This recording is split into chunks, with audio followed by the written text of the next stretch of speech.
In the name of Almighty One God, who is most merciful and most beneficent. This is next lecture of the series about contribution of Muslims in art, science, development and growth in medieval times.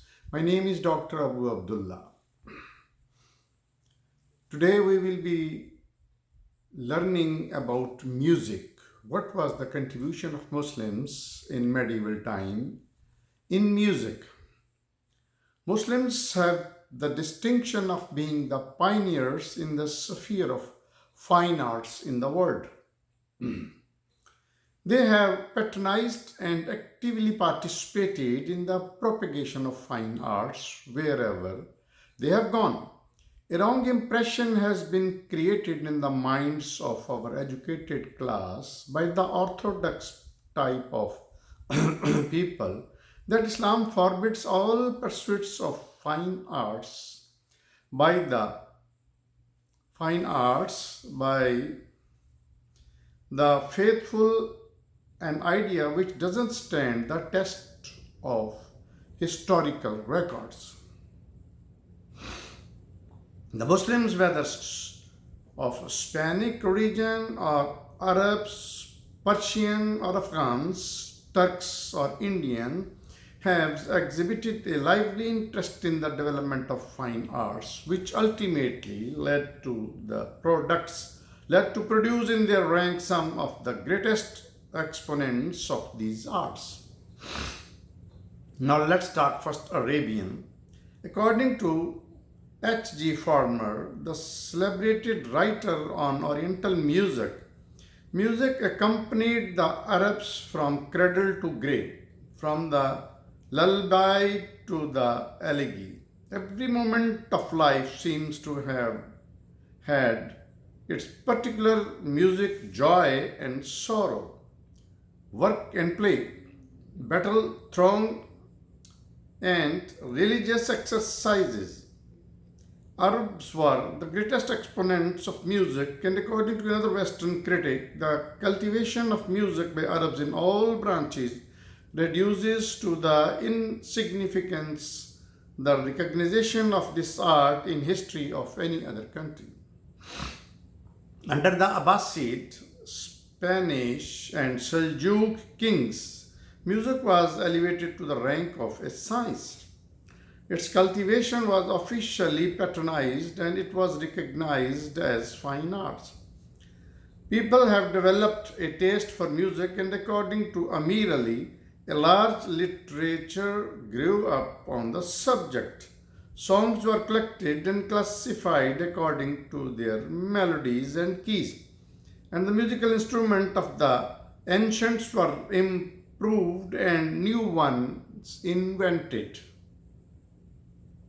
The first known Arab author on music is Yunus al-Khatib, who died in 765 AD, who was followed by Al-Khalil, whose death was in 791 AD, who has the unique distinction of being the systematizer of Arab prosody in the first Arabian lexicographer. His theories were borrowed by Ibn Firnas, who popularized them in Spain. Some of the earliest contributions of Arab Muslims on music were Al-Iqad al-Farid and Kitab al-Aghni, written about 1000 years before. During the 10th century AD, music was included in the course of mathematics and was studied as such by the mathematical student. The celebrated Arab writers on music are Al-Rindi, Thabit bin Qurra, Sarakshi, Ziryab, Al-Khwarizmi, Ibn Firnas. The most outstanding Muslim theories on music are Farabi, Ibn Sina, Tusi, Ishaq, Musili, Isfahani, Razi, and Shirazi, who were actually Persian nationals but adopted the Arab language as the medium of their expressions. Al Al-Kindi, who died in 260, is one of the greatest Arab theorists who has written about a dozen treatises on music, in one of which, says G. Sultan, we find the first definite use of notation among Arabs. He is the earliest Arab writer on music whose work has come down to us. His work contains a notation for the determination of pitch. Out of his 7 treatises on music, 3 have been preserved up to the present time, namely The Essentials of Knowledge in Music, on the Melodies, The Necessary Book in Composition of Melodies. Ahmad bin Muhammad al-Sakrashi, who died in 286 AH, and Mansur ibn Talha bin Tahir, who were disciples of Al-Kindi, wrote a number of books on the composition of melodies.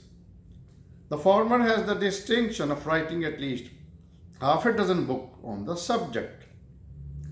Thabit bin Qurra, the famous mathematician, enriched Arab music with its valuable contributions.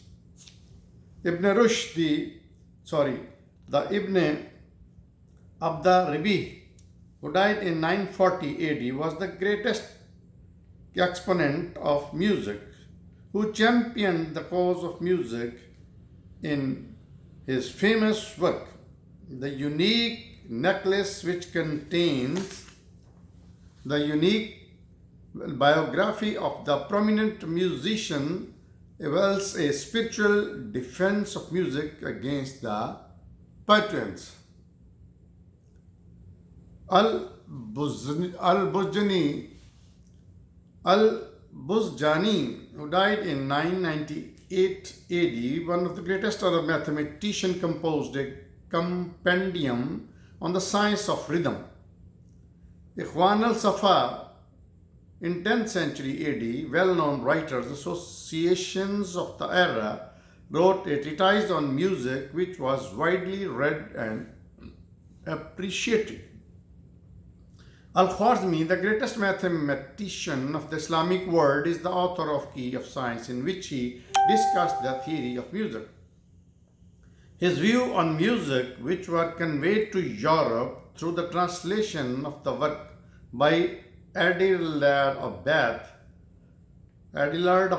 in the 12th century AD, was, according to Philip K. Hithi, one of the first to introduce Arab music into the Latin world.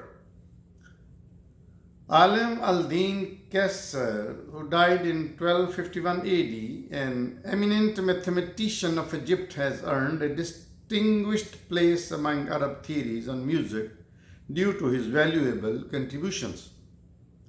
Now we talk about Spanish in Spain. First we talked about Arab word and now Spanish.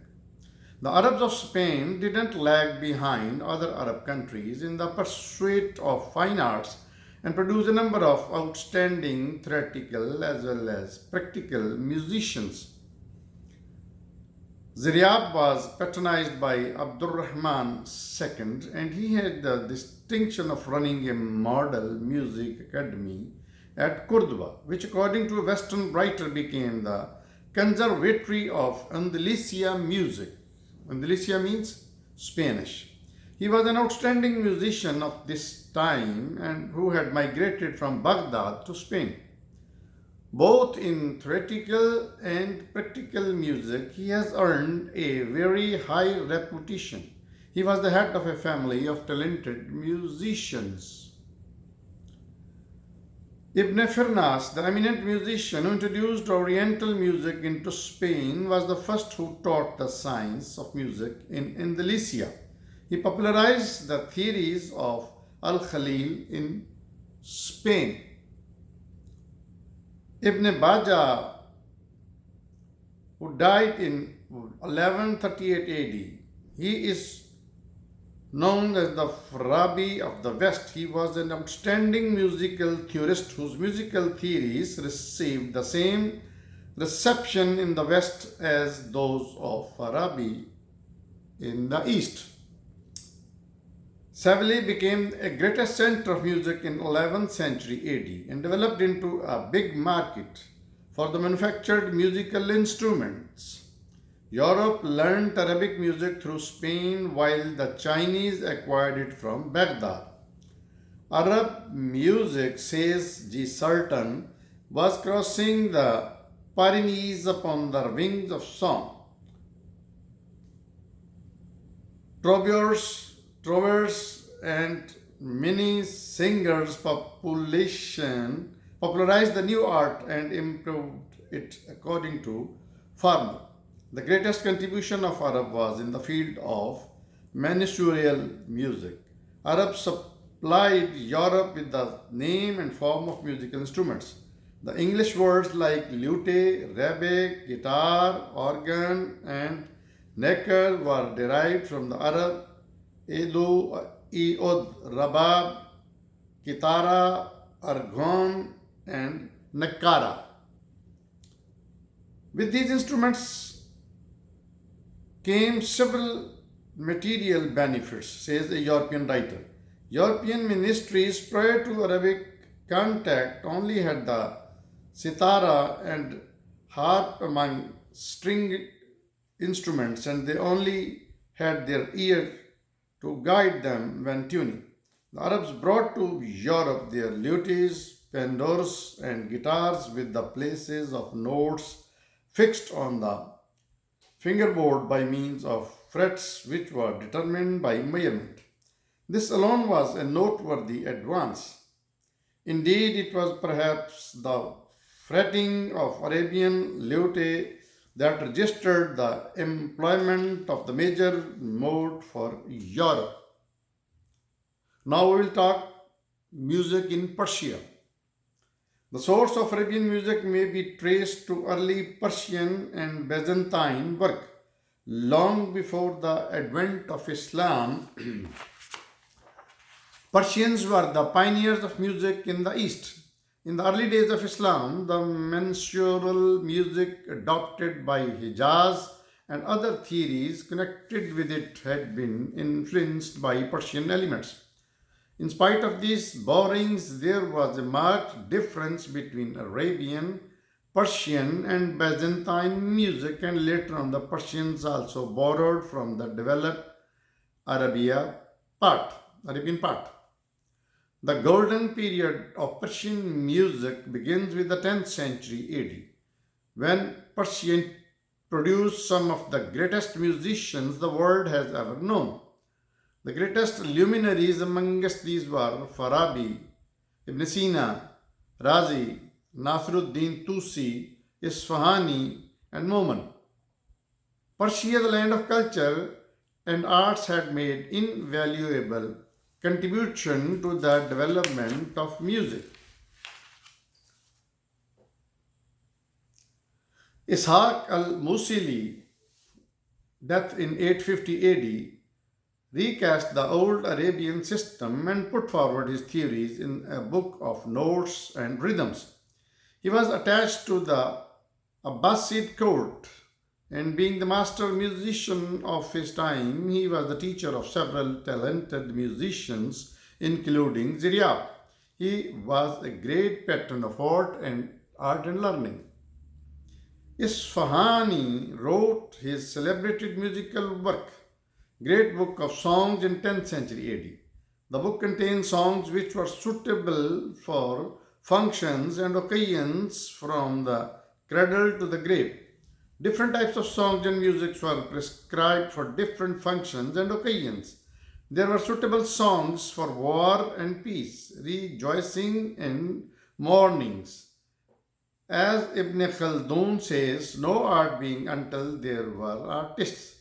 We see a professional class of musicians in the pre-Islamic days, and with the rise of caliphs, this class was held in the highest esteem.